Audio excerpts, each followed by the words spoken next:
My name is Vera Chikezie-Oke, and I'm the lead sexologist for Wholesome Sexuality. Here we talk about sex. It affects you, your life, your relationship with yourself, your spouse, and your God. Have you liked, have you subscribed? If you haven't, run along now and do that while we come back and talk about sex.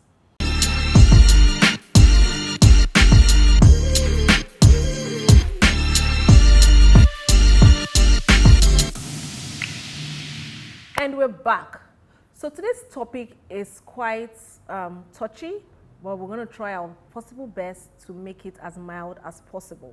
Now, today we're talking about painful intercourse, also known as dyspareunia. Painful intercourse, also known as dyspareunia, can be distressing and impact both physical and emotional well-being. It affects individuals of all genders and can have various causes. So I'm going to give you a few causes of painful intercourse. Number one, we have under physical causes, we have infections, we have inflammations, we have vaginal dryness. I mean, if the vagina is dry, that means during penetration there will be a lot of friction, which will also bring about pain. Now, pelvic floor dysfunction. If you don't have proper control of your pelvic floor muscles, it would not allow proper flow of intercourse, which can also lead to pain.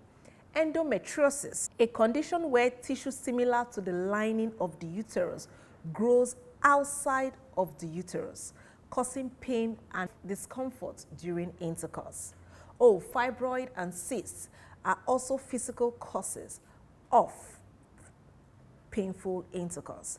So let's go to the psychological causes. Psychological causes, we have stress and anxiety. So if the body is undergoing or under stress, it would not allow for full penetration or ease of penetration. So when the body is under stress, its response is to stiffen up. And when the vaginal walls are stiff, it wouldn't allow for smooth penetration, which will also cause friction, which will cause pain. Another cause is trauma. Past sexual trauma or abuse can impact individuals' ability to engage in comfortable sexual activities. So if there has been trauma, if there has been abuse, if there has been rape, the mind shuts the body down. So every time there's an experience that relieves the individual of the previous trauma, the mind automatically shuts the body down. And so if there's a forceful entry, it will cause pain. Relationship issues. So when there's poor communication or unresolved conflict in the relationship, the mind has the way of protecting the body. So when the mind decides, you know what, I want to protect you from this person because this person is causing you emotional issues, shuts down the vagina. So instead of the vagina to open up during penetration, it shuts down. Sometimes these things are so unconscious that even the person experiencing it does not even know that there are unresolved issues causing this. Hormonal factors. Menopause. Now, hormonal changes associated with menopause can lead to vaginal dryness. You see, we are back to vaginal dryness. And thinning of the vaginal walls, resulting to pain during intercourse. Pregnancy and postpartum changes. All these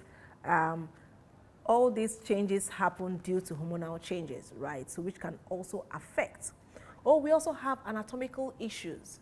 The anatomy of the vagina, right? Some anatomical variations or congenital conditions can make intercourse uncomfortable, leading to pain.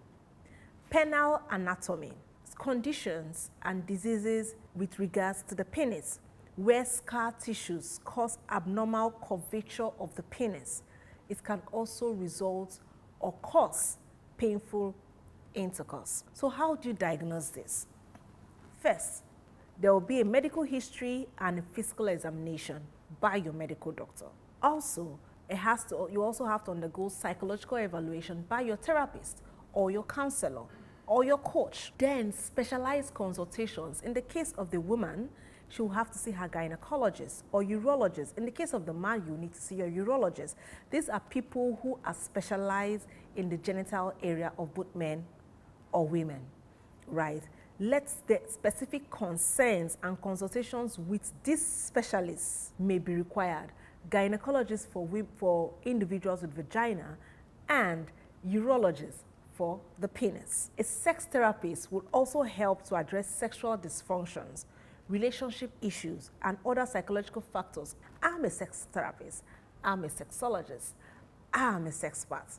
Why have you not engaged me yet? We'll come back to that. Medical treatment options would be if the pain is infection-induced, you may be prescribed antibiotics. If it's hormonal-induced, you may be prescribed some hormonal treatment or balancing to treat the dryness or pain management medications. Lubricants, like I always say, it's not a sin to use a lubricant.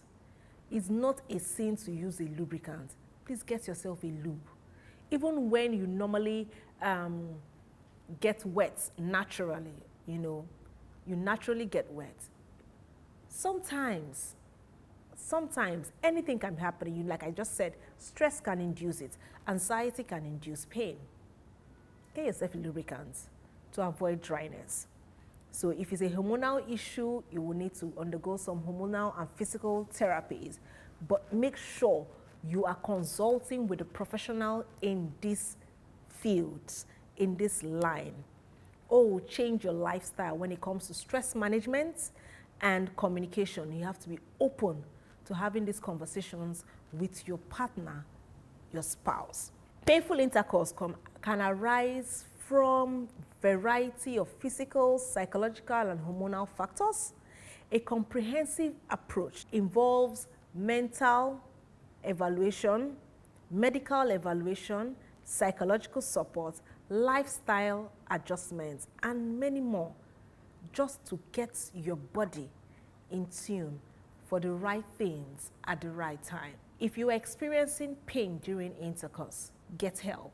Intercourse is not supposed to be painful. So if you're experiencing any type of pain during intercourse, please get help.